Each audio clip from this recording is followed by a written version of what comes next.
श्री स्वामी समर्थ अवधूत चिंतन श्री गुरुदेव दत्त. नमस्कार. आपलं सर्वांचं माझ्या यूट्यूब चॅनलमध्ये खूप खूप स्वागत. स्वामी आपल्या सगळ्या इच्छा पूर्ण करो हीच महाराजांच्या चरणी प्रार्थना करते आणि आजच्या व्हिडिओला सुरुवात करते. आजच्या व्हिडिओचा विषय आहे गुढीपाडवा कसा साजरा करायचा. आपल्याला सगळ्यांनाच माहीत आहे गुढीपाडव्यापासून नवीन मराठी वर्ष सुरू होत असते. तर या दिवशी आपण घरी गुढी उभारतो, तर तीच गुढीपाडवा आपण कसा साजरा करायचा त्याबद्दल आज थोडक्यात माहिती बघणार आहे. चला तर मग व्हिडिओला सुरुवात करूयात. या दिवसापासून मराठी नवीन वर्षास प्रारंभ होतो. हा दिवस वर्षातील 4 मुख्य मुहूर्तांपैकी एक असल्याने या दिवशी नवीन कार्यास शुभारंभ करतात. याच दिवशी श्रीराम नवरात्र व चैत्र नवरात्रास प्रारंभ होतो. म्हणून चैत्र नवरात्रापासून श्रीराम नवमीपर्यंत सर्वांनी श्रीरामरक्षा पठण करायचे आहे. चैत्र नवरात्रीपासून चैत्र पौर्णिमेपर्यंत कुटुंबातील महिलांनी कुलस्वामिनीची सेवा म्हणून श्री दुर्गा सप्तशतीचे 14 किंवा 21 पारायणे करायचे आहेत. जर शक्य होत असेल तर करायचे. आणि ते पारायण कसे करायचे, किती अध्याय म्हणजे एक पाठ होतो, या सगळ्यांची माहिती आपण आदल्या व्हिडिओमध्ये दिलेली आहे. तिथे जाऊन तुम्ही चेक करू शकता. चैत्र शुद्ध प्रतिपदेस ब्रह्मध्वजारोहण करतात, म्हणजेच आपण त्याला गुढी म्हणतो, गुढी उभारतात. तर या दिवशी काय करायचं आहे, सूर्योदयापूर्वी एक चांगली वेळूची काठी घेऊन त्यास तेल लावून गरम पाण्याने स्नान घालावे. आता सूर्योदयापूर्वी तर आपलं उठणं होत नाही, तर काही हरकत नाही आहे. जर मनात भाव असेल आणि श्रद्धा असेल तर कुठलीही गोष्ट अशक्य नाही, कारण जिथे भाव नाही त्या गोष्टीला काहीच अर्थ नाही आहे. म्हणून आपण जेव्हा पण सकाळी लवकर उठायचं, आपण तसंही सणासुदीला लवकरच उठतो, तर लवकर उठून आपल्याला एक काठी घ्यायची आहे. त्या काठीला तेल लावायचं आहे. नंतर गरम पाण्याने स्नान करायचं आहे, घालायचं त्या काठीला. नंतर हळदी कुंकाचे पट्टे ओढून तिला पुजायचे आहे. नंतर त्याच्या निमुळत्या डोक्यावर एक केशरी रंगाचे वस्त्र किंवा आपल्याकडे साडी असेल किंवा ब्लाऊजचे पीस असेल त्याची घडी करून, आता सगळ्यांनाच माहीत आहे पण तरी सांगत आहे. आता आपल्याला सजावटीसाठी अनेक बायका चांगले नवीन वस्त्र घेऊन येतात. आता ते खणाचे मिळतात. तर अगदी सुंदर सुंदर वस्त्र आहेत. आपल्याला शक्य झाले तर आपण नवीन आणू शकता. आपल्या घरात असेल तर आपण तीच एखादी कोरी साडी ठेवू शकता.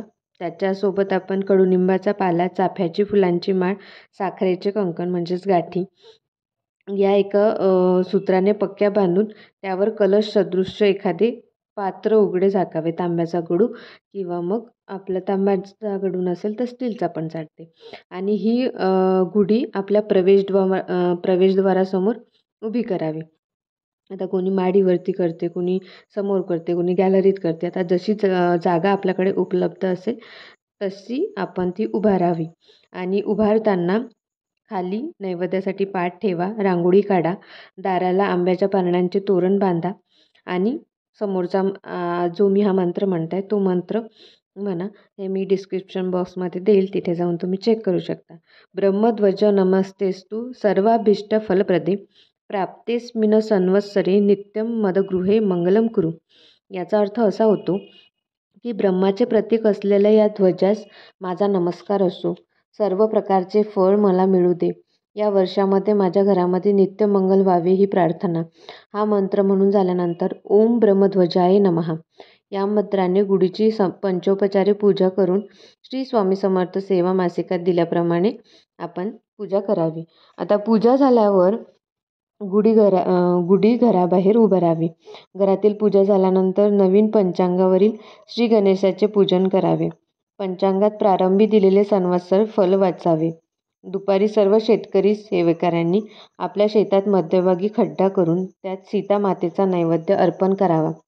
चैत्र पाडव्याच्या दिवशी सर्व सेवेकऱ्यांनी वडाच्या झाडाची 3 इंच लांबीची मुडी आणावी.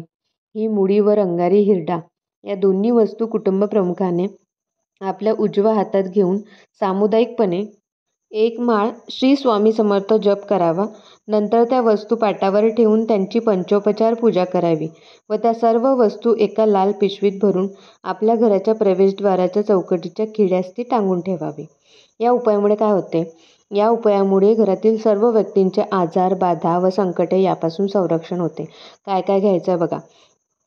वडाच्या झाडाची 3 इंच लांबीची मुडी, त्याच्यानंतर रंगारी हिरडा, हा आपल्याला कुठल्याही पूजा स्टोअरमध्ये मिळून जाईल. आणि ह्या 2 वस्तू हातात घेऊन श्री स्वामी समर्थ या मंत्राचा जप करायचा आहे.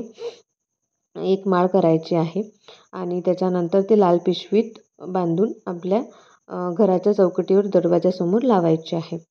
या दिवशी कडुनिंबाचा पाला, फुले, हिंग, जिरे, मिरे, ओवा, गूळ यांचे मिश्रण करून घ्यावे व ते मिश्रण घरातील सर्वांना द्यावे. कडुनिंब हे अमृतापासून उत्पन्न झालेले असल्याने ते जंतुनाशक आणि आरोग्यदायी आहे.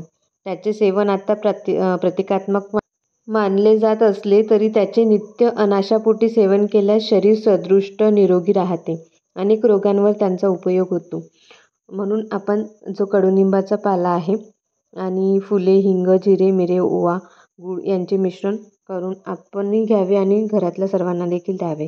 सर्व शुभ कार्याचा मंगल मुहूर्त पाडवाच होय. म्हणून या दिवशी कोणत्याही नवीन कार्याचा शुभारंभ करावा. फक्त विवाह व उपनयन म्हणजेच मुंज यास हे मुहूर्त नसते. बाकी कुठल्याही शुभकार्याचा प्रारंभ आपण या दिवशी करू शकतो. तर झालेली सेवा महाराजांच्या चरणी अर्पण करते. व्हिडिओ आवडल्यास नक्की लाईक करा, शेअर करा, सबस्क्राईब करा. श्री स्वामी समर्थ. धन्यवाद.